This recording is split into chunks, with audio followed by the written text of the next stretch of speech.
A verdadeira ética ocorre quando nos sentimos integrados ao processo misterioso do nosso planeta Terra, o planeta vivo, Gaia.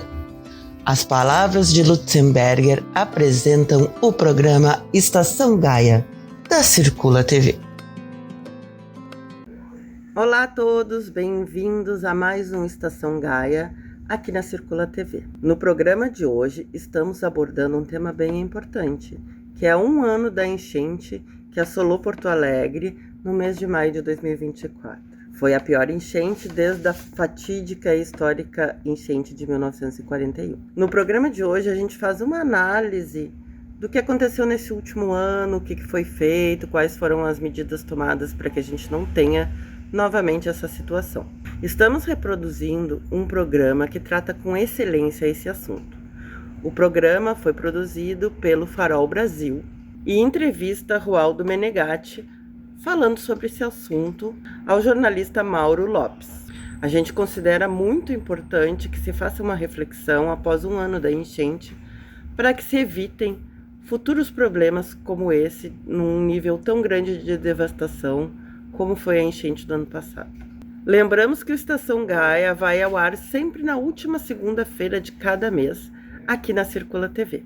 Um bom programa a todos. Agora, vamos falar com outro cara que eu me encantei muito há 1 ano atrás, quando entrevistei, antes de vir aqui, para o Farol Brasil, falando sobre o Rio Grande do Sul. Né? Nós acabamos de completar 1 ano da tragédia, ou tragédia/crime das enchentes no Rio Grande do Sul. E acho que está na hora de olhar, né? O que aconteceu nesse 1 ano? O que aconteceu 1 ano atrás? As causas, que acho que agora estão bem patentes para todo mundo. O que aconteceu neste 1 ano e o que pode acontecer daqui para frente. Para isso eu trouxe uma figuraça, vocês vão gostar muito dele, o Roaldo Menegatti, geólogo, doutor em ciências na área da ecologia, da ecologia de paisagem na Federal do Rio Grande do Sul, na UFRGS, como o pessoal diz, o doutor honoris causa na Universidade Ada Byron, no Peru, professor da Cátedra Unesco de Desenvolvimento Sustentável e professor do Departamento de Paleontologia e Estratigrafia, também na UFRJ, na Federal do Rio Grande do Sul. Roaldo, bem chegado, muito bom que você esteja aqui, tudo bem? Bom dia, Mauro Lopes, toda a audiência, é um prazer enorme, é meu de estar aqui contigo, né? Um grande ícone do jornalismo libertário brasileiro, jornalismo crítico, né? Que tanto nos faz falta. Obrigado. Não, e você, cara, gostei muito. Tá igualzinho 1 ano depois, Roaldo, que bom. Você também, né? Muito obrigado, mas o tempo, na verdade, passa, né, Mauro? Isso aí. Então, Roaldo, vamos primeiro um olhar para as enchentes do Rio Grande do Sul do ponto de vista diagnóstico. Acho que 1 ano depois restam poucas dúvidas diagnósticas, então queria que você contasse para nós qual é o balanço que se faz, ou qual o diagnóstico que se faz hoje daquela experiência dramática de 1 ano atrás? Olha, Mauro, eu não sei quanto tempo nós temos, porque 1 hora. 1 hora? Porque eu preparei alguns slides sobre as 15 ótimo. lições que nós aprendemos com esse evento, ou pelo menos, né, Mauro, nós deveríamos aprender. Né? Perfeito. Então, acho que com os slides seria mais fácil para enxergar. Perfeito, melhor ainda. Você me mandou os slides ou você mesmo coloca aí? Eu coloco aqui. Coloca. Então, vamos embora. Perfeito. Ver aqui se temos sucesso. 1 minutinho, já vou colocar aqui. Está transmitindo? Tá. Cara, o cara é bom nesse negócio, meu. Tá aí, ó, já tá aqui. Aí está o querido Mauro Lopes e seu programa, em que eu tenho o privilégio de apresentar aqui de forma rápida e sintética, né, o desastre hidrogeoclimático e socioambiental no Rio Grande do Sul, que aconteceu em maio né, do ano passado. A primeira questão, Mauro, é nós sabermos um pouco sobre clima. E clima sempre parece que é uma questão de temperatura. Está muito frio hoje? Está muito quente? Né? Para uns sim, para outros não. Então a gente recorre ao termômetro. Mas essa ideia de clima é só uma ideia perceptiva de cada um de nós. O clima exatamente não é apenas uma temperatura do dia. Na verdade, a gente pensa que clima, né, é algo estático, é o clima tropical, é o clima subtropical, é o clima temperado. Parece que ele tem a ver com uma certa região da Terra, o clima da Amazônia, o clima do Saara, né? Mas o clima, ele pode mudar. Então, quando nós dizemos que o clima muda, porque a gente tem uma ideia fixa de clima, parece que a casa nossa vira de perna para o ar, e não só a casa, parece que isso pode também afetar a saúde. Mas será que seria só a minha casa? Não, a casa de todo mundo na Terra, de toda a vida terrestre, né, pode mudar, e também a saúde dos animais. Né? E a gente sabe disso, Mauro, porque o clima, né, na história da Terra sempre mudou. Eu sou um estudioso desses grãos aí, das rochas sedimentares, né? E são elas que nos contam sobre a mudança do clima. Mas não Você é geólogo, né? A tua área é pedrinhas e pedronas, exatamente. Isso mesmo, né? Minha área é ler as pedras, né, para a gente poder entender o passado. E não só as pedras, também o gelo, que é um tipo de pedra. Né? Esse gelo aí, ele é, na verdade, a memória da atmosfera terrestre. Ele tem pequenas bolhas, como você está vendo ali, e cada bolha dessas tem a química da atmosfera na época em que esse gelo se formou. Né? Então, o clima, Mauro, é todos os eventos, né, e circunstâncias da paisagem da superfície da Terra. É o clima quem define as paisagens e a face da Terra. Cada célula do nosso organismo, cada floresta, cada rio, cada cachoeira, os oceanos, tudo isso é clima. Né? Então, quando o clima muda, o que muda? Né?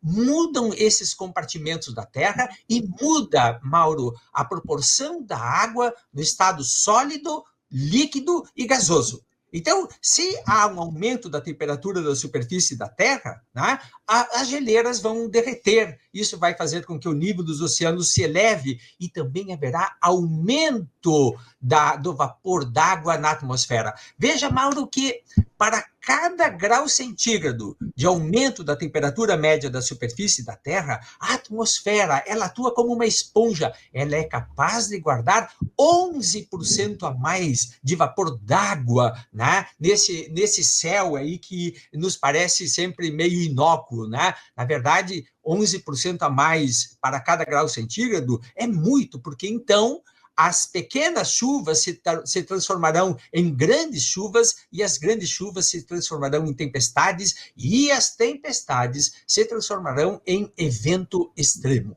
Né? Então, é aqui o ponto crucial da nossa jornada. Quem primeiro soube disso, né, foi um grande cientista, o Svante Arrhenius. Né? Ele estabeleceu uma equação matemática para isso. Né? A mudança do clima, né, é também uma lei matemática, como a lei de Newton.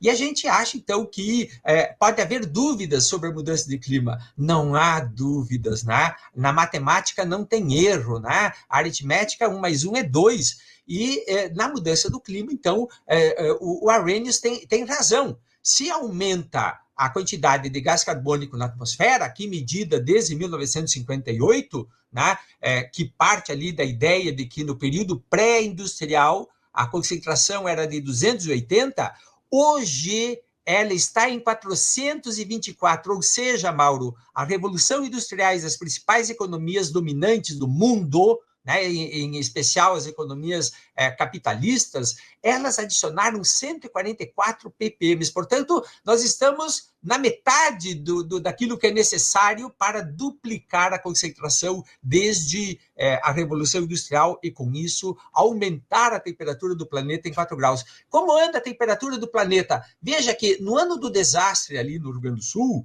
a temperatura de 2024 estava em 1,64 centígrados mais alta do que no período pré-revolução industrial. Né? Então, veja ali que isso significa muito maior quantidade de vapor d'água na atmosfera e, portanto, tempos severos em maior quantidade. Olha a aceleração que teve o aumento de temperatura nos últimos 50 anos. Né? É isso que é preocupante. Então, reunindo agora todos os dados que nós medimos, mais os dados das rochas que eu estudo, mais outros dados, etc., etc., vem que, né, durante os últimos 11.700 anos, não há nenhuma temperatura similar à temperatura atual.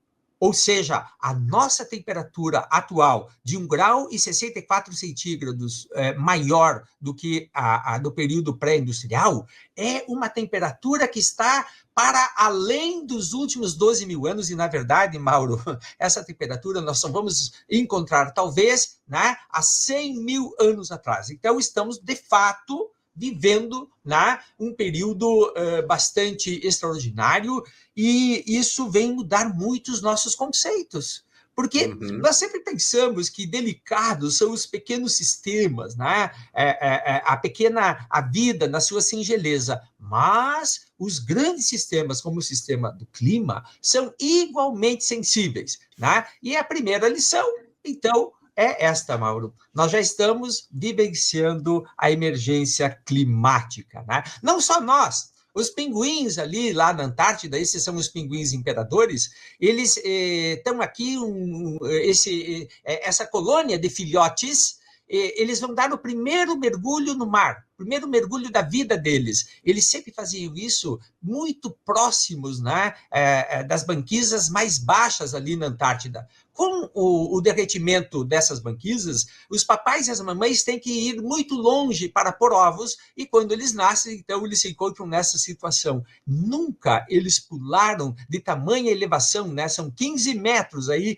que eles precisam para dar o primeiro mergulho. Né? Eles vão ter que aprender. Né? É uma mudança muito grande na vida desses pinguins, mas não só dos pinguins. Aqui está uma mamãe andorinha do mar tentando alimentar seus filhotes, né, com um enorme peixe-manteiga. É que os pequenos arenques que ficavam ali do lado, na beira da praia, né, não estão mais ali porque a água do mar ficou muito quente. Como engolir essa, hein? Então, as mudanças do clima, elas mudam comportamentos e situações de toda a vida planetária. Essa mulher, por exemplo, lá na Baía de Bengala, perto da Índia, ela não tem mais os terrenos que ela tinha para plantar arroz devido à subida do nível do mar. Então, a segunda lição, né, Mauro, o fator local. O fator local é muito importante, porque a mudança do clima nos parece algo brutal quando nós não entendemos as implicações que tem em cada lugar que nós vivemos. Por isso, eu acho que esse é o maior recado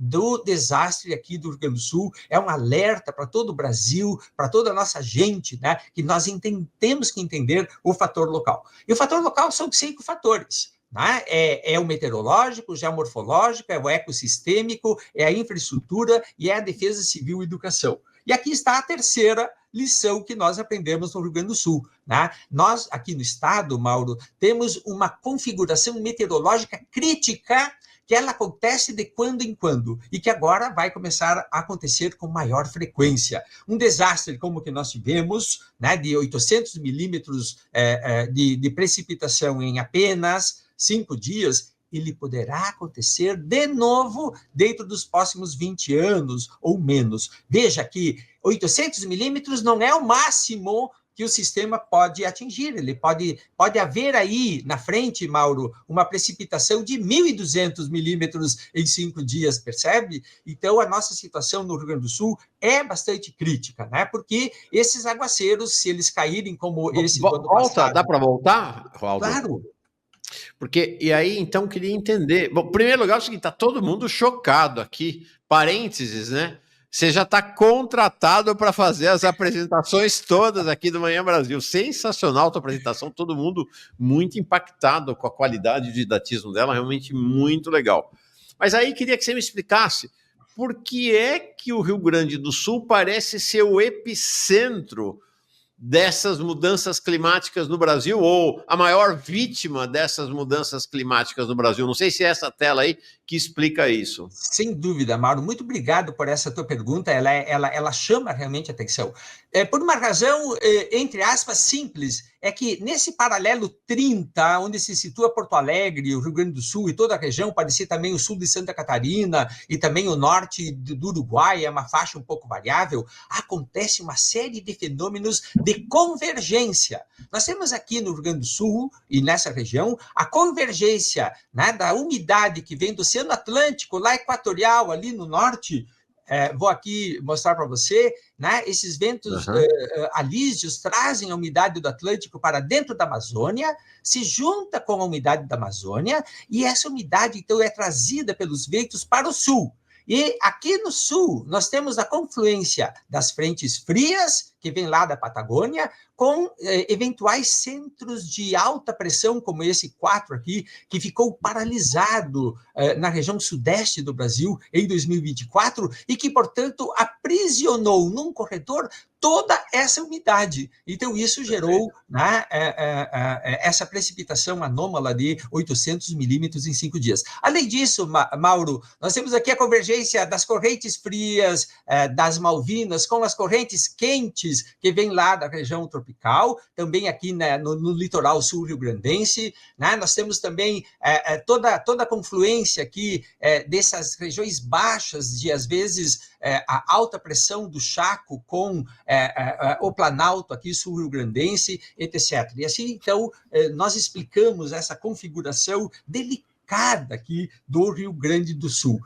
Mais uma em relação ainda ao Rio Grande do Sul, sobre essa questão. Porque você mencionou, ainda na tela anterior, que, olha, isso aqui daqui a 20 anos pode acontecer de novo. Mas é só daqui a 20 anos ou, por exemplo, daqui a 2 anos, 3 anos pode voltar a acontecer também? Pelo menos se diz daqui a 20 anos, pode ser daqui a 5, daqui a 2, pode ser o ano que vem, né? Em que essa configuração se torna possível. E nós temos outras configurações também. Mauro, o Rio Grande do Sul, de todos os estados brasileiros, é o que tem mais ameaças, né, de eventos severos. Por exemplo, além dessa configuração meteorológica, os ciclones extratropicais que acontecem aqui no litoral sul-rio-grandense, eles têm não só aumentado a frequência, mas também a intensidade. Ventos muito fortes, como tornados, têm aumentado a frequência e a intensidade. Também temos a possibilidade de ocorrência de furacões, como foi em 2004, temos a possibilidade ainda de enormes secas, né, que são realmente as que trazem muito flagelo, né, para a economia, a subsistência do povo sul-rio-grandense, né, e além disso também a elevação do nível do mar, ou seja, né, nós estamos num lugar em que ou nós somos capazes de ter inteligência para habitar ali, ou realmente haverá muita injustiça climática, né, porque os vulneráveis é que vão pagar muito mais a conta, né, dessa situação. E veja que outro elemento, Mauro, é a configuração do nosso território sul-rio-grandense. Há aqui um planalto meridional, veja essa escarpa, ela é muito elevada, cerca de 1.000 metros, e esse planalto está sulcado por grandes vales, e a chuvarada toda ela aconteceu exatamente aqui, nas cabeceiras desses rios, e ela descendeu, esses rios todos, Mauro, eles convergem aqui para o delta do Jacuí, na região metropolitana. Olha, e ao descerem, né, o Planalto, eles descem por vales muito profundos, é uma espécie de tobogã de águas, e ali, então, a água subiu nada menos de 20 a 30 metros, e não só água, também... Os canyons aí do Rio Grande do Sul e Santa Catarina? São cânions, só que eles não têm esta imagem para a população, né? Eu chamaria eles, como técnico, né, de cânions, mas nós não olhamos assim esses vales profundos, mas eles são cânions, na verdade, né? E aqui, então, a nossa quarta lição, né? Os vales profundos são locais de alto risco, né? Eles não podem mais ser habitados, e esse deve ser um projeto, né, de médio prazo para essas populações. Nós temos que ver como fazer, né, Mauro? Como é que nós vamos lidar com essas populações que vivem ali? Mas nós vamos ter que lidar, Cite duas ou três cidades que estão nesses canyons aí, nesses vales profundos. Sim, por exemplo, Mussum, né, que foi uma cidade muito, muito afetada, né, entre outras, também as encostas da região de Bento Gonçalves, da região de Caxias do Sul, da região de Nova Roma, também de Nova Pádua, né, Guaporé, toda essa região foi muito afetada, porque ocorreram nada menos de 17 mil cicatrizes, né, de deslizamento de encostas nessa região. É algo assim inimaginável. Veja, Mauro, que aqui tem um aspecto muito importante, porque, em geral, a grande imprensa, enfim, né, divulga isso como uma enchente, mas aqui houve muito mais do que uma enchente, muito mais do que uma inundação, né, porque essa terra, né, esse deslizamento de encosta, eles acabaram aumentando a densidade da água. Aqui, nesse momento, né, do evento, nessa enxurrada, essa água, ela passou a ter, para cada metro cúbico, nada menos do que 200 quilogramas a mais de detritos, ou seja, é uma água pesada, muito pesada, e depois nós vamos ver as consequências disso, né? Então, todo esse aguaceiro, ele converge como um funil para a região de Porto Alegre, onde está o Delta do Jacuí e o Lago Guaíba, e o Lago Guaíba, então, funciona como uma bacia, um meio estagnante, e nesse momento, então, a água não escoou, e ela, então, se concentrou na base do funil, inundando toda a região, inundando toda a região metropolitana de Porto Alegre, aqui você pode ver, né?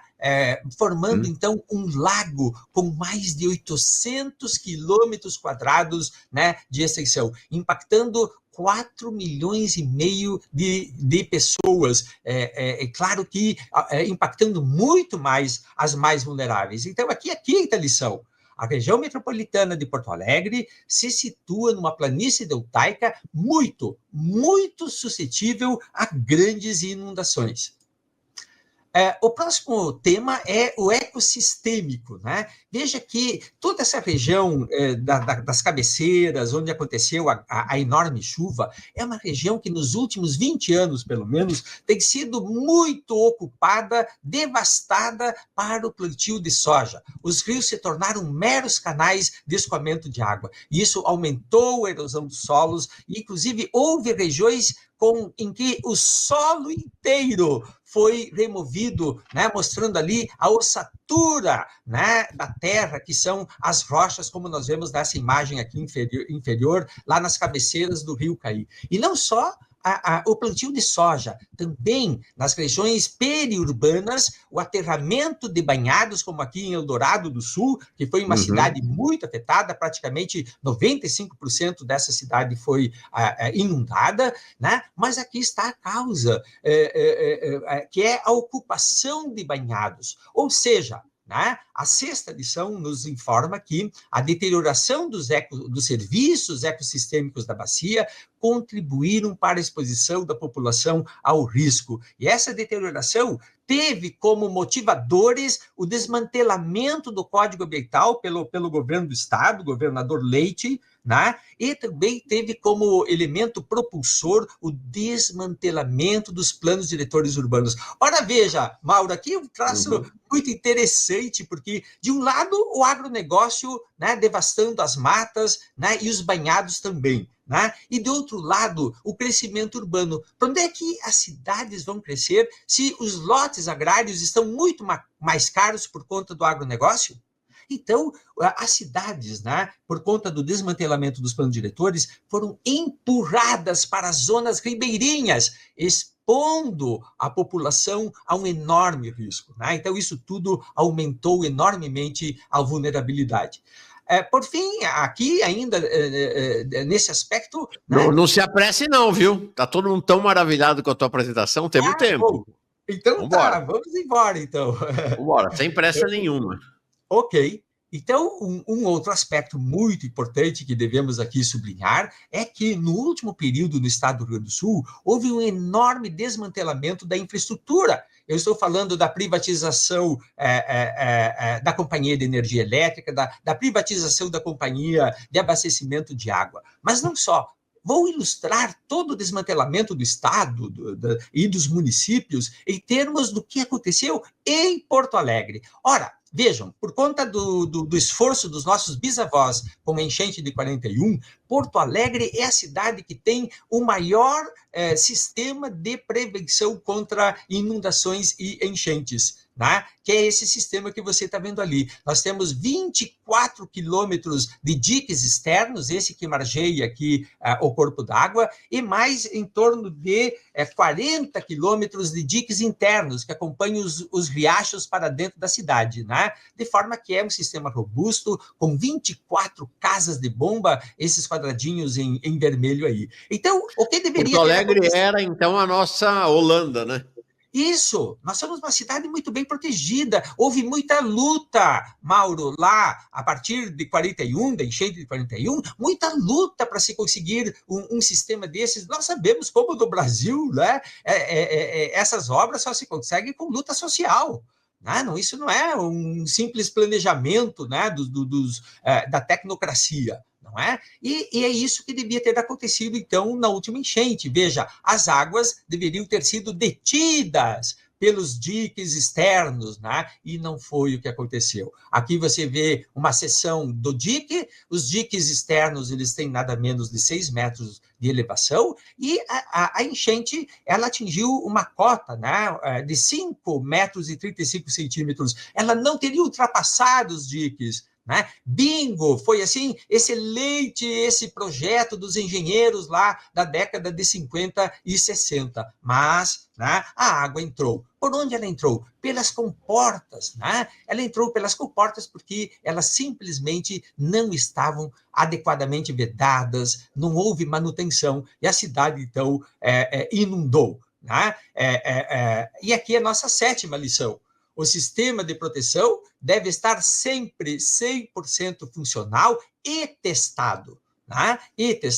E não foi isso que aconteceu. No último período, houve um enorme sucateamento, né, pelo prefeito neoliberal Marquesan. Ele simplesmente desmantelou o departamento encarregado, né, da gestão e da manutenção desse sistema. Ele não só desmantelou esse departamento, como incorporou ele no departamento de esgotos domésticos e de abastecimento de água, que, por sua vez, o prefeito atual, o Melo, né, também um prefeito neoliberal, está simplesmente sucateando esse departamento para ser privatizado. Então, veja que hoje nós conseguimos entender que a falta de manutenção não foi assim um desaviso, uma coisa, né, não intencional. Ela foi intencional. Né? Por quê? Porque todo esse sistema está sendo sucateado para ser privatizado. Né? Então, esse é o preço, né, da privatização. E aqui, ou seja, se tivesse funcionando direitinho, não teria tido a enchente. Exatamente. Veja, Mauro, que o prefeito de Porto Alegre perdeu a oportunidade histórica de dizer o seguinte: em que pese o enorme aguaceiro que caiu, que precipitou no Rio Grande do Sul, Porto Alegre não foi inundada graças, né, ao nosso sistema, o sistema dos nossos bisavós, e mantido, né, com todo cuidado e perícia, né, pela nossa equipe municipal. Ele perdeu uma chance histórica de ter feito, né, história. história no Brasil, no mundo, né, de como se deveria fazer. Né? E, por outro lado, foi para as páginas da história, né, como praticamente alguém que ocasionou, né, provocou essa grande inundação na cidade de Porto Alegre. Aqui vocês estão vendo toda a região, então, norte aqui de Porto Alegre inundada, e o colapso foi total. Né? Os serviços de infraestrutura e saúde não tinham redundância protetiva. Né? Houve, digamos, talvez um excesso de confiança exclusiva no muro, que o muro nos salvaria, mas um muro com manutenção. Ocorre que o muro estava sem manutenção. Então, o aeroporto inundou, a rodoviária inundou, hospitais inundaram. Né? Então, quando isso acontece,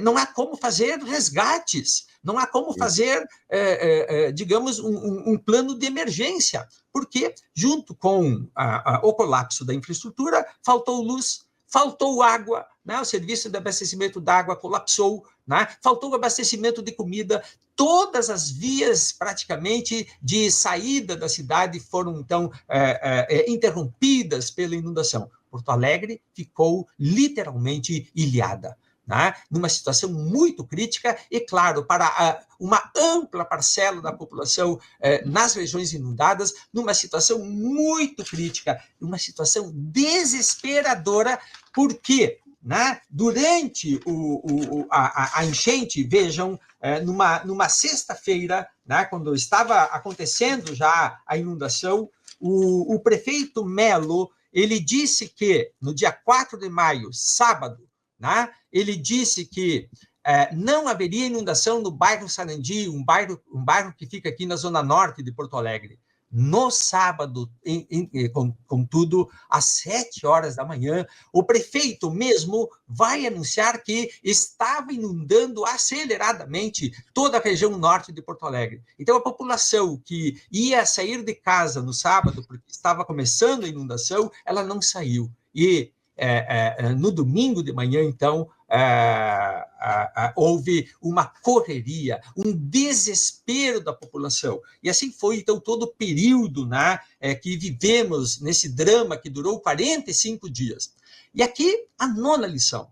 Né? Eu mostrei lá atrás que houve um grande deslizamento das encostas, lembra? E que a água ficou muito densa, 200 quilogramas a mais por cada metro cúbico. E olha o resultado. Essa aqui é uma parte da cidade de Arroio do Meio, na margem aqui do rio Taquari.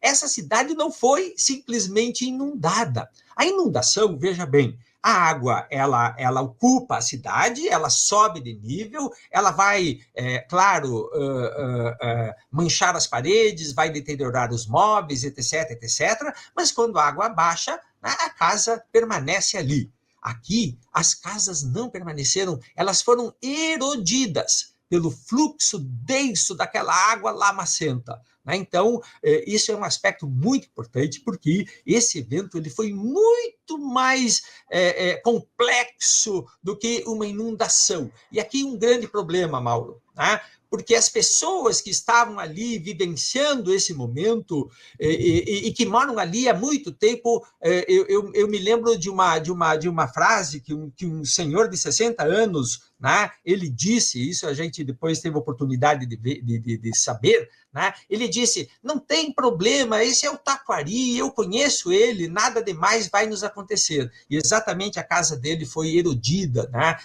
foi levada com telhado em tudo, rio abaixo. Então, a mudança do clima, esta é a lição, ela traz para a cena de nossas vidas outras potencialidades dormentes dos fluxos das águas. Aquilo que nós podemos presenciar não é algo ordinário, né, como tem acontecido até então. E aqui está o meu exemplo, né, para vocês todos, né, o que aprendemos aqui no Rio Grande do Sul. Os eventos climáticos, né, os eventos extremos, atenção, eles vão para além da percepção ordinária. Você acha que está vendo uma coisa que é ordinária e, na verdade, não é. Esse senhor estava no telhado de sua casa, né, quando ela foi arrastada rio abaixo por essa água densa. Né? Bom, então, as condições de infraestrutura, né, elas foram desmanteladas nesses governos neoliberais dos últimos 15 anos, e com isso, então, ficamos sem não só condições de infraestrutura, mas também sem inteligência para enfrentar isso. E agora a décima lição. A décima lição é particularmente importante, porque o que nós vimos durante todo esse evento, né, foi o socorrismo. Mais de 80 mil pessoas foram resgatadas, em grande parte, Mauro, por conta das forças nacionais, né? Vieram forças do Exército, da Aeronáutica, da Marinha, né? Que nos ajudaram. Nós vamos ser eternamente gratos a todas essas forças de salvamento. Porém, veja, atenção, né? O resgate, o socorro, é a última etapa de um plano de emergência. Nunca a primeira, muito menos a única. E aqui, no desastre de 2024, ela foi a única. Né? E a décima lição é que nós não podemos repetir isso, porque havia vovós no telhado, havia mamães com bebê no telhado, pessoas de altíssima vulnerabilidade. Né? Isso não pode acontecer, isso não se chama propriamente de civilização. A nossa 11ª lição, ela tem a ver com esta cena. Né? Aqui está o caos social, né? Porque ali não há mais lei, não há mais ordem, então está a sociedade no seu estado natural, digamos, que caminha para a barbárie, enfim, tudo está acontecendo ali, assédio moral, assédio sexual, enfim, todas as mazelas humanas, né? Num momento em que vários oportunistas estão tentando ganhar a cena. Mas há ali, além desse desastre, né, emocional que essas pessoas estão atravessando, ali um outro desastre. Essas águas que vocês estão vendo não são águas da chuva. Né? Elas são águas que já se associaram, né, com esgotos domésticos, esgotos industriais altamente poluentes. Né? Esse é um momento de alta exposição da população, né, a um ambiente altamente tóxico, a águas altamente tóxicas. Esse é o desastre dentro do desastre. Né? Aqui um desastre, porque nada está organizado, um desastre psicossocial. Talvez esse momento aqui mais vai ficar marcado na vida das pessoas, não só a perda dos seus bens materiais, mas todo o sofrimento que elas tiveram ali, e também um outro desastre, que é a exposição enorme à contaminação. Por quê? Porque as prefeituras, particularmente, né, dos governos neoliberais, em especial, elas desmantelaram todo o sistema de gestão ambiental urbana. Né? Então, as cidades hoje, do ponto de vista ambiental, as cidades brasileiras estão colapsadas, né? Porque houve uma agressão, houve todo um movimento antiambientalista de passar a boiada, lembram? E aqui estão as consequências, né, desse movimento de agressão às leis ambientais, de desmantelamento das leis e dos sistemas de gestão ambiental. Nossas cidades, então, num caso desses, elas viram realmente um caos. Aqui, outra lição importante. Desastre é diferente de tragédia, né? Sempre a grande mídia fala em tragédia, é uma palavra mais comum. Mas, veja bem, a tragédia é algo que nós não temos capacidade, né, de interferir. Ela acontece de uma maneira muito extemporânea. Mas desastre não. O desastre, né, ele é sempre passível de ser entendido e de ser, de alguma maneira, evitado. Né? Por isso que se chama de desastre. O desastre é evitável. É como andar de avião. Andar de avião, quando estamos, seja lá, a 10 mil metros de altura, o perigo está ali. Né? A 10 mil metros de altura, nós estamos numa cena de perigo. Mas, mesmo assim, nós andamos de avião, eventualmente. Por quê? Porque o risco é baixo. E por que o risco é baixo? Porque as turbinas têm manutenção, porque tem todo o protocolo de manutenção, né, das condições de voo. Então, veja, né, nós podemos conviver com a ameaça climática, né, com todos esses eventos que podem acontecer, desde que nós saibamos diminuir o risco. Isso é muito importante, principalmente para as gerações jovens, para os jovens. Né? É possível enfrentar isso desde que nós entendamos esses eventos, não como tragédia, né, como desastre. Né? E aí, então, a nossa 12ª lição. Se é assim, como ele pode acontecer? Porque não há, né, Mauro, no Estado e nem no município, planos de gestão dos riscos. Então, do meu ponto de vista, do ponto de vista técnico, de alguém que estuda profundamente isso, né, essa, para mim, é a principal falha. A principal falha, né, não é o que o prefeito diz que choveu demais. Sim, mas isso a gente sabe. A gente sabe que pode chover demais, por isso que tinha um sistema de proteção contra inundação. Né? O que não pode faltar, né? O que não pode falhar é a gestão dos riscos. E a gestão dos riscos é assim, a gente tem mapas, né, de classificação dos riscos, impactos, esses mapas são feitos por pessoal técnico, né? Só que esse material tem que estar com a população. A população tem que saber, em cada lugar que mora, qual é a vulnerabilidade, quais são as possibilidades de acontecerem eventos extraordinários ali onde ela mora. Isso a gente chama de educação e cultura ambiental. Veja você que, no último período, né, a educação ambiental no Brasil, né, nos nossos estados, nos nossos municípios, ela também tem sido sucateada. Né? E, além, então, dos diagnósticos de vulnerabilidade, nós precisamos, então, de sistemas de alertas prévios, de estados de preparação, de gestão da emergência. Né? Isso é o que diminui o impacto do desastre. Nós não tivemos nada disso. Né? E quando também a gente tem um alerta prévio, né? O que a população deve fazer? Quem sabe o que deve fazer? Né? Ninguém sabe o que deve ser feito. Né? Então, esses alertas, eles não estão acompanhados de uma efetiva organização social, capaz de entender o nível, o grau do alerta e, a partir disso, tomar providências. Né? Levar as crianças para a casa da vovó em outro lugar, né?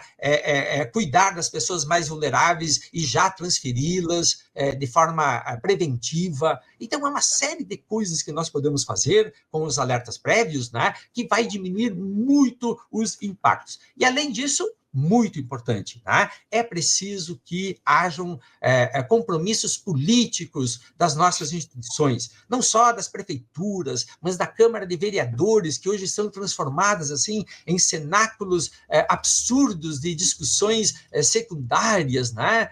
É preciso políticas públicas, legislações e importante, ações comunitárias. E, além disso, aplicação de medidas de redução de riscos por meio da gestão ambiental. Veja, então, que um programa de gestão de riscos ele tem essas 3 importantes áreas. Né? Isso é muito importante porque aqui está, então, a nossa 13ª lição. Aonde estão os planos de gestão de riscos? Veja, eu estou dizendo que esses planos de gestão eles têm que estar conscientes nas comunidades. Não adianta estar lá no gabinete prefeito.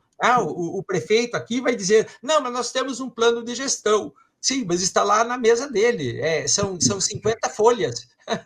Isso não quer dizer nada. Né? Isso tem que ser um sistema que vai ensaiando, né? Que vai treinando, que vai, digamos, adquirindo uma cultura de prevenção de riscos. E aqui, então, para mim, está, Mauro, a questão crucial. Né? A questão crucial é que nós precisamos de desenvolver uma inteligência social do lugar. Essa é a estratégia comum. E o que vem a ser a inteligência social do lugar? Veja, Mauro, que nós vivemos num país altamente polarizado. Né? De um lado, forças de extrema direita, né? Negacionistas, né? e que estão destruindo o Estado e suas capacidades funcionais, né? E, de outro lado, as forças progressistas, né, que tentam resistir a isso e tentam defender uma visão da importância do bem comum, né, a importância das políticas públicas. Nesta situação, né, a cidadania brasileira hoje, né, não tem segurança de que os governos possam levar avante programas de gestão de riscos. Né? Aqui no nosso caso, Mauro, no Rio Grande do Sul, e que pese os esforços do governo federal, né? O governo estadual e municipal não tem nenhuma sintonia, eles fazem questão de não estabelecer nenhum comitê de governança comum. Então, a cidadania, né?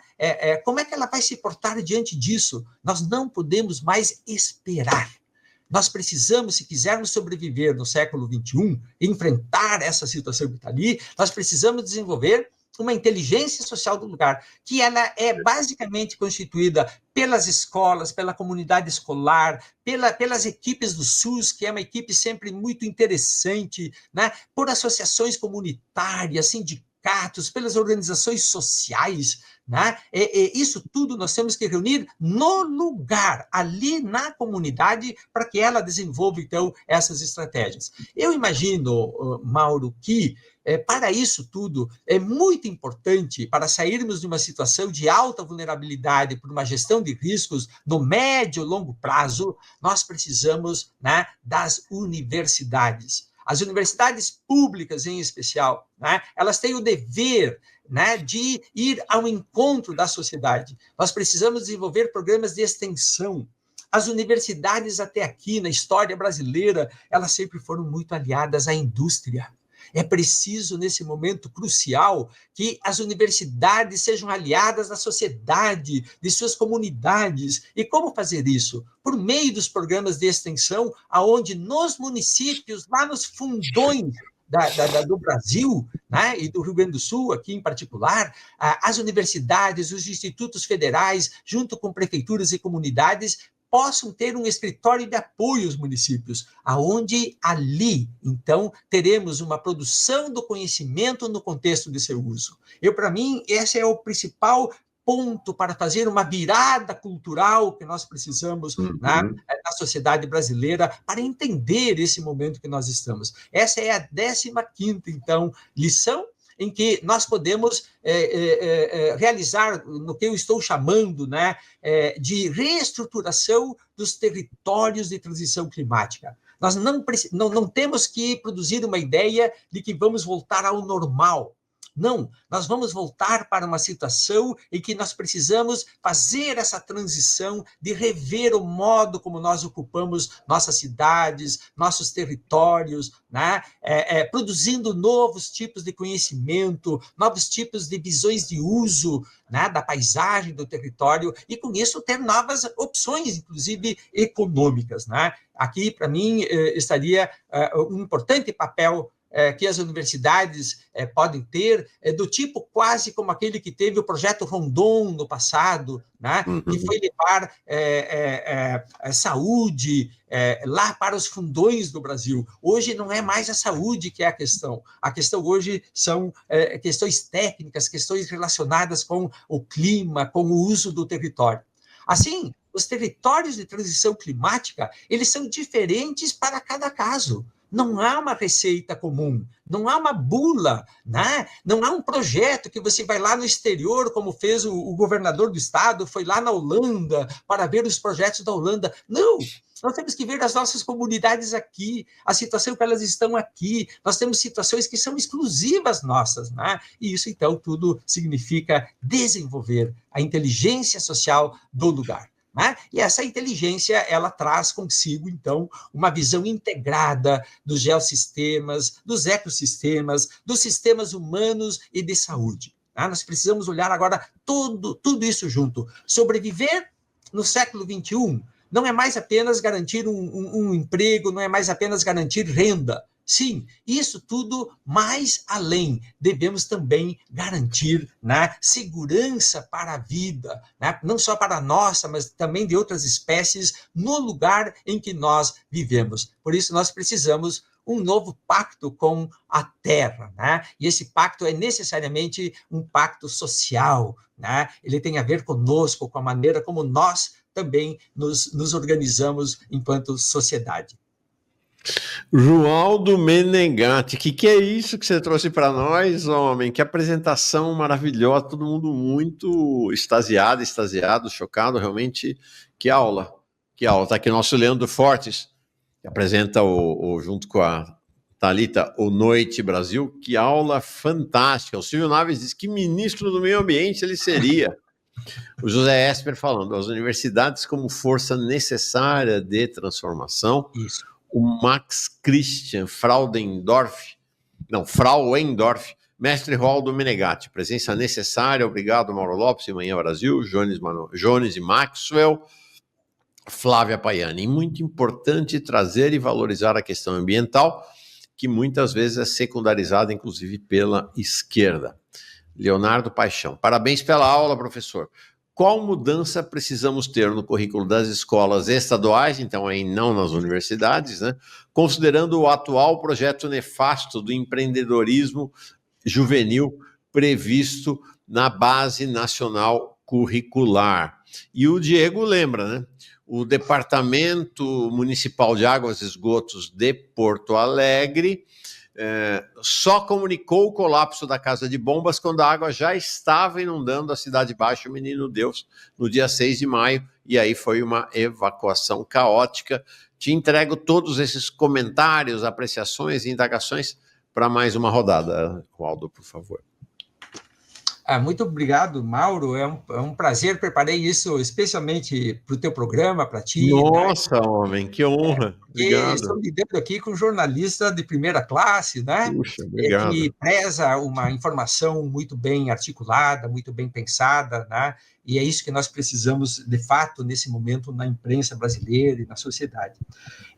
Agradeço muito as generosas mensagens, né, do nosso público, e acho que realmente a questão da educação ela tem um peso muito grande, né?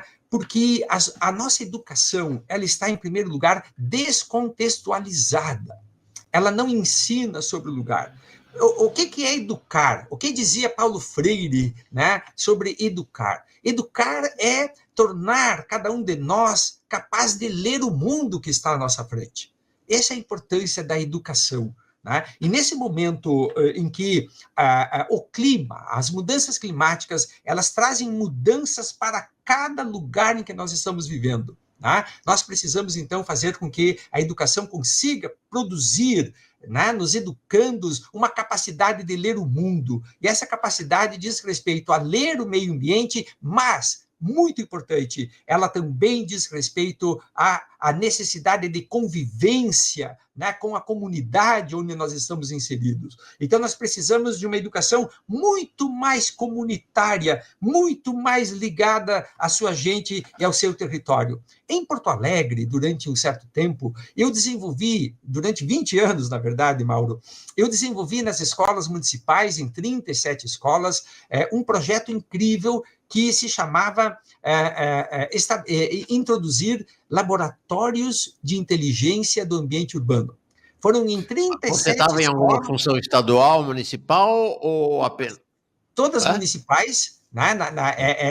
Sempre em bairros onde havia situação de vulnerabilidade. Você estava na prefeitura, Roaldo, nessa época? Isso, foi pela prefeitura que nós fizemos ainda lá em 1999, nós começamos, né? E esse projeto era feito com base no Atlas Ambiental de Porto Alegre. E o que é o Laboratório de Inteligência do Ambiente Urbano? Ele proporciona que as crianças da escola, em geral, né, do 7º ao 9º ano, elas possam desenvolver projetos em que elas vão fazer o conhecimento do território onde estão. Então, o LIAU é uma sala onde as crianças e a comunidade escolar, com seus professores, desenvolvia uma litoteca, mapoteca, herbários, maquetes, fotografias, faziam enquetes com a população, né? Faziam caminhadas ecológicas e sociais para conhecer o bairro. É maravilhoso, né? Porque a escola passava a ter uma espécie de um mini museu, né, de visitação, em que os papais e as mamães iam lá visitar, e eram, então, esse é o Atlas, né? E eram introduzidas ao lugar em que viviam por seus próprios filhos. Maravilhoso. Mauro, nós atendemos mais de 50 mil crianças em 20 anos e formamos na universidade mais de 600 professores para usar o Atlas em sala de aula e formamos mais de 2.500 monitores nas escolas, né? Depois veio... Você foi o coordenador geral do Atlas, né? Isso. Eu fui coordenador-geral do Atlas e quem também foi introduzindo essa metodologia junto com o fabuloso professorado, né, as professoras da rede municipal, um espetáculo de pessoas, de profissionais da educação, né? Nós conseguimos mobilizar toda a rede para isso. Então, o Diego ali, se não me engano, perguntou que transformação curricular? Não é só curricular. É o método também de ensinar. O nosso método de ensinar tem que ser transformado, né? Porque nós estamos lidando com pessoas. O aluno, a aluna, né, é uma pessoa, ela pensa, e nós temos que desenvolver o pensamento dela. Então, os laboratórios, eles proporcionaram essa possibilidade da criança, Mauro, escolher o seu projeto pedagógico.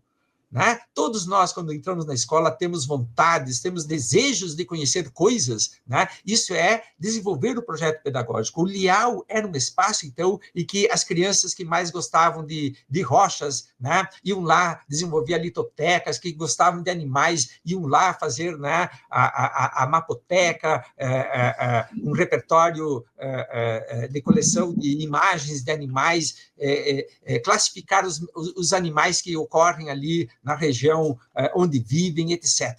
Né? Isso, então, é fundamental para o processo da educação. Lamentavelmente, o governo Marquesan, ele extinguiu, então, os projetos, né, das escolas municipais, e nós perdemos essa que é uma das mais ricas experiências, né, de educação ambiental profunda que nós realizamos nas escolas de Porto Alegre. É possível. Esse governo Marquesan é o Nelson Marquesan Júnior, filho do Nelson Marquesan, portanto, que foi um dos últimos líderes da Arena, do regime militar, lá no Congresso Nacional, na Câmara dos Deputados e Deputadas, né? Importante registrar. Agora, sabe, Roaldo, uma questão que você nos traz é assim,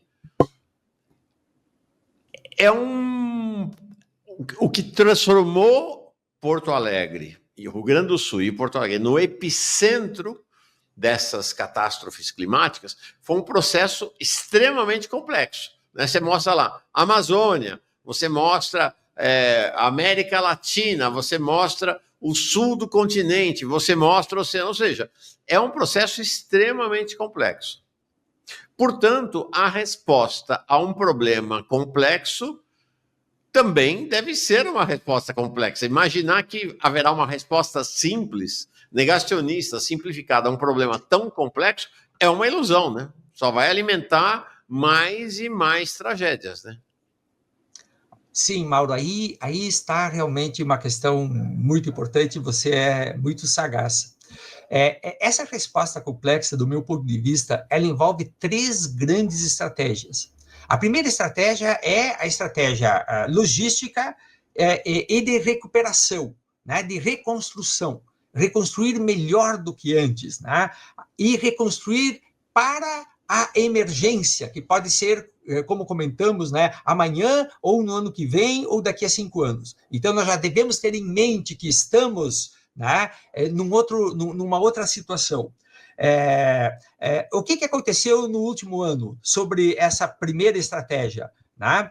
Bom, recuperação das estradas, do aeroporto, graças ao governo federal, recuperação da rodoviária, as coisas ainda estão andando. E o prefeito local aqui está asfaltando ruas. Ele não melhorou o sistema de drenagem urbana, que devia ser a primeira das prioridades, né? Então, o que está acontecendo? A cada chuvarada, a cidade alaga, porque o sistema não está escoando. Né? Ele não arrumou as casas de bomba. Ele sequer arrumou o dique. Ele sabe o que ele fez? Em vez de arrumar as comportas, ele vedou as comportas, né, totalmente. Né? Em vez de arrumar a janela, ele fechou a parede. Ou seja, piorando a situação de acesso aos serviços portuários, aos serviços que tem, né, entre o dique e a margem dos corpos d'água. Né? Então, essa questão estratégica da logística, né, ela está muito atrasada, a população não sabe o que vai acontecer, que projetos que existem, está muito desinformada. Como disse uma querida moradora lá da região do Sarandi, né, eles estavam numa situação desesperançosa, né, lá naqueles 40 dias de maio do ano passado, quando as águas não baixavam. E ela me disse que elas continuam numa situação desesperançosa, porque evidentemente que essa falta de estratégia aqui, né, ela vai afetar os vulneráveis mais ainda. A segunda estratégia, ela diz respeito à inteligência do Estado. O Estado do Rio Grande do Sul perdeu toda a sua inteligência. Né? A Metroplan, que cuida da região metropolitana, foi totalmente desmantelada. A Fundação Zoobotânica, que é quem cuida dos ecossistemas, né? da sua capacidade integral, foi extinta. A FEE, que é quem cuidava dos dados estatísticos, econômicos, populacionais, sociais, foi extinta. A FEPAGRO, né, que cuidava das questões agrárias e agrícolas, etc., foi extinta. Então, não só houve privatização, mas extinção da inteligência do Estado. Então, nós precisamos de uma inteligência do Estado que faça projetos, primeiro, de obras de infraestrutura de longo prazo para a proteção, né, das populações. Segundo, projetos específicos para as cidades. Mauro, as cidades estão abandonadas, colapsadas, não tem mais gestão das cidades. O prefeito local, ele governa para os investidores. Ele transformou, né, a maravilhosa cidade de Porto Alegre num espaço de oferta para investidores. Não tem mais gestão de nada. Né? Então, nós precisamos recuperar a capacidade de gestão territorial, de gestão urbana, de gestão ambiental das cidades brasileiras, onde se inclui de forma estratégica e fundamental a mobilidade. Né? O transporte de Porto Alegre está de tal sorte deteriorado, né, que quase assim pouquíssima gente utiliza, né? Então as ruas estão absurdamente congestionadas, aumentando a poluição, aumentando o desconforto urbano, etc. A agricultura, nós precisamos sair do garrote da soja. A soja transformou o nosso território para pior. Né? Os territórios e as fazendas, elas sequer estão sendo cuidadas pelos proprietários, elas são simplesmente arrendadas para terceiros, que vão cortar as matas até a beirada dos rios e arroios e banhados e nascentes para ganhar ali 70 sacos de soja a mais. É preciso, né, recuperar os nossos ecossistemas, nós precisamos regenerá-los. Essa é uma função estratégica para nós que habitamos num território, como nós vimos, muito vulnerável. E, por fim, né, a estratégia da inteligência do Estado envolve a gestão de riscos. O governo, até agora, Mauro, não tomou nenhuma medida, né, de sinalização para a sociedade de que ele está desenvolvendo um baita programa de gestão de riscos. Ele continua na mesma. Ele foi viajar para o Japão, ele viajou para a Holanda, como se nós vamos importar, né, um plano de gestão de riscos. Nós temos que desenvolver aqui, com a inteligência social do lugar, com a nossa gente que tem que entender a gestão de riscos. Não é o técnico que está ali sentado no gabinete. Por fim, o terceiro grupo de inteligência, que para mim é, né, tão importante quanto, né, o plano de gestão de riscos, é a inteligência da sociedade. A inteligência da sociedade é fundamental. Ora, Mauro, se a sociedade ela continuar com a percepção de que esses eventos são passageiros, né, e às vezes não é nem negacionismo aqui, né, porque não há informação, né, não há cultura da coisa, não há nada.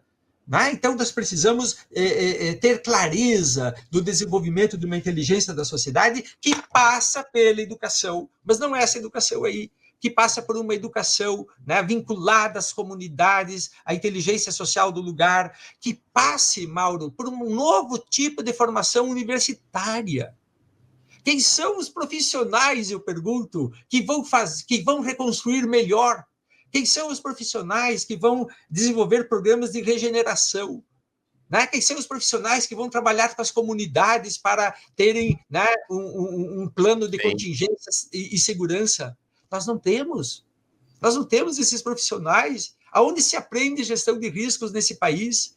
Então, nós precisamos clivar todos os currículos, né, de formação profissional com programas de gestão de riscos, como a profissão se liga com isso para formar novas gerações. Agora, nós não podemos formar isso dentro dos claustros da universidade. Nós temos que fazer essa formação lá fora, lá onde está a comunidade. Nós temos que criar uma formação profissional com muito maior vínculo com as sociedades e as comunidades do que já fizemos até aqui. Né? Então, para mim, isso é a estratégia para construirmos mapas de vulnerabilidade locais, planos de contenção locais e que a população local se aproprie disso e seja protagonista, que ela tenha o destino da sua vida em sua mão, né, frente a todas essas adversidades que estão ali. Tá? Como eu comentei, nós podemos enfrentar isso tudo desde que nós saibamos diminuir os riscos, e a diminuição dos riscos é uma questão social. Né? E, principalmente, com isso, diminuindo, então, a injustiça climática, diminuindo a injustiça ambiental, né, que deixa sempre as populações mais vulneráveis, né, por conta própria. Né? Acho que temos aqui um programa social, humanístico, progressista, de primeira ordem nesse momento, né, que a ética do conhecimento nos convoca, Mauro, né, a termos essa clareza do que temos que fazer daqui para frente. Legal, muito legal. Olha, a Flávia Paiani diz assim: eu morava em Porto Alegre até o mês passado. Testemunhei o processo de decadência da cidade ao longo de 25 anos, principalmente de 2017 para cá. E aí, Roaldo, eu quero sempre relembrar, porque é isso, é uma dupla de responsáveis ou de irresponsáveis ou de criminosos que levaram a esse cenário, que é a dupla do prefeito de Porto Alegre e do governador do Rio Grande do Sul, né? Então é sempre bom lembrar deste vídeo, vamos ver se vai rolar, do Eduardo Leite, um pouco antes, está aqui. Não, pessoal, aqui eu peguei a versão do Poder 360, mais vale, que não é apenas falta de manutenção, né, Roaldo? Eles queriam derrubar os muros de contenção. Vamos lembrar disso aqui. Esse vídeo é de 2024, um pouco antes das enchentes. Um passo importante rumo a termos o Cais Mauá de volta para a sociedade. A gente concluiu aqui na B3, na Bolsa de Valores de São Paulo, o leilão. Agora vamos seguir aí para a etapa de assinatura dos contratos e esperamos ver obras até o final desse ano. As imagens que eu compartilho com vocês aqui são de um conceito inicial dentro do modelo, né, que o Estado apresenta. O investidor pode fazer algumas alterações, mas tem um compromisso de investimento de 350 milhões de reais na revitalização dos armazéns, na derrubada do muro que será substituído por um novo sistema de proteção às margens do Guaíba, e na revitalização desses armazéns entregar espaços de gastronomia, de lazer, de cultura, de entretenimento. Derrubada no muro. Estava assim, de forma muito infantil e irresponsável, né, lidando com uma das principais estruturas, Mauro, de proteção contra inundações na América Latina, né, absolutamente necessária, até porque em 23, né, houve uma elevação do nível do Guaíba já bastante grande, em que as comportas foram acionadas, né, e aí essa irresponsabilidade que nós vemos. É isso aí. Para encerrar, Aldo, já te aluguei muito aqui, com muita gratidão. O Robinson Strázola diz assim: o Rio Guaíba foi transformado em lago para especulação imobiliária no governo Brito. Antônio Brito, do MDB, né? Não é consenso essa decisão. Tanto nas cartografias do Exército como da União, continua como rio. O Rio Guaíba, afinal, é rio ou lago? Essa é uma questão bastante interessante, porque, veja, a educação ambiental e o entendimento do lugar em que nós vivemos é fundamental. O Guaíba, na sua ancestralidade, era chamado de Lago de Viamão, isso é o que nos informou Saint-Hilaire. Tá? Depois, um intendente muito chucro, ele começou a chamar o Lago de Viamão de Rio Guaíba. Né? E essa decisão de um governante, na época em que se usava as adagas para resolver as contradições, né, ela continuou. Mas nunca houve nenhum trabalho técnico-científico que mostrasse que esse corpo d'água fosse, de fato, rio. Então, essa discussão de lago-rio ela é muito mais antiga do que, digamos, a especulação imobiliária. Acho que ali entrou um pouquinho uma tese de teoria da conspiração, né? Porque todos os estudos que nós temos, eles concluem que o Guaíba é um lago. Lago é uma definição, né? Os lagos podem ser abertos. Eu acho que há muita confusão aí, porque, de fato, há uma certa correnteza no Guaíba, principalmente quando chove, quando os rios trazem água para o Guaíba, ela tem que escoar, assim como no Mediterrâneo. No mar Mediterrâneo, a água que o Nilo, né, extravasa ali no Mediterrâneo, ela tem que escoar, ela vai escoar para o Atlântico. Nem por isso nós vamos chamar o Mediterrâneo de rio, não é? Então, a mesma coisa o Guaíba. O Guaíba é um lago aberto, né, que a água escoa para ele vinda de vários locais do estado, e ela vai para a Laguna dos Patos, que escoa, por sua vez, para o Oceano Atlântico. Nós não chamaremos a Laguna dos Patos de rio por causa disso. É uma água que extravasa por cima. Então, todos os trabalhos que têm sido feitos, eles concluem como lago. Veja, Mauro, há uma decisão da Assembleia dos Geógrafos do Brasil, havida ainda em 1958 na cidade de Santa Maria, né, que disse o seguinte, essa decisão, uma decisão dos grandes geógrafos, entre os quais o Absaber, né, dizendo que o Guaíba não é rio. Isso lá em 58. Né? Estamos muito longe, digamos, da ideia de especulação imobiliária. Em 1989, houve uma ardouta comissão do Estado, do governo do Estado, reunindo todas as universidades, o IBGE, né? A Secretaria de Agricultura, etc., num volumoso relatório com mais de 300 páginas, que concluiu, né, que o Guaíba é lago. Em 1978, teve uma grande comissão que implantou o Parque Estadual do Delta do Jacuí, que concluiu que o Guaíba é um lago, e depois o Atlas Ambiental de Porto Alegre, né, em que também concluímos que o Guaíba é lago. Agora, veja, né, há o uso da definição. A pergunta que eu faço, e que é muito importante, é por que o Rio Grande do Sul, que é o estado brasileiro com o maior número de lagoas, que é uma fortuna ambiental, é uma paisagem assim espetacular. Nós temos 4 grandes lagoas: a Lagoa dos Patos, a Lagoa Mirim, a Lagoa Mangueira, a Lagoa do Casamento e o Lago Guaíba. 5, botei mais uma, né? E temos centenas, Mauro, de lagoas, lagoinhas, etc, etc. É uma coisa fabulosa o que é o nosso litoral, a nossa planície costeira. A pergunta é, por que um estado com esta exuberante paisagem lacustrina não tem, né, um programa de proteção das lagoas? Essa é a pergunta. E eu vou dizer por quê. Porque as regiões perilacustrinas do Rio Grande do Sul, onde tem os banhados, estão ocupadas pela risicultura. Então, aí está uma questão de classe, de poder de classe social, que pressiona, então, a intelectualidade sul-rio-grandense, né, a não entrar nesse terreno.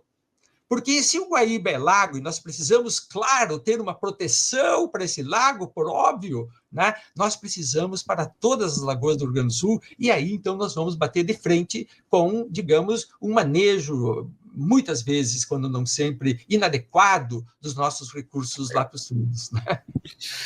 Nossa, que aula! Tô sem fôlego aqui, acho que todo mundo sem fôlego, né? Grande Roaldo Menegatti, vamos marcar mais vezes. Eu não vou ficar um ano sem te chamar, não. Nossa, bora. Bom, usa meu WhatsApp, né? Ele É está aí isso à aí. disposição. Obrigado É um demais. prazer imenso estar aqui contigo, Mauro, né? Para mim também, grande prazer. Foi ótima essa aula sua. Obrigado mesmo. Acho que todo mundo ficou muito encantada com essa tua aula. Boa semana para ti. E enquanto nada disso acontece no Rio Grande do Sul, rezemos para os deuses da chuva terem piedade do povo gaúcho. É isso mesmo. Isso aí é o que Só sobra. nos resta a profecia, só que, né, elas de pouco adiantam, né? Pois é, na hora do vamos ver.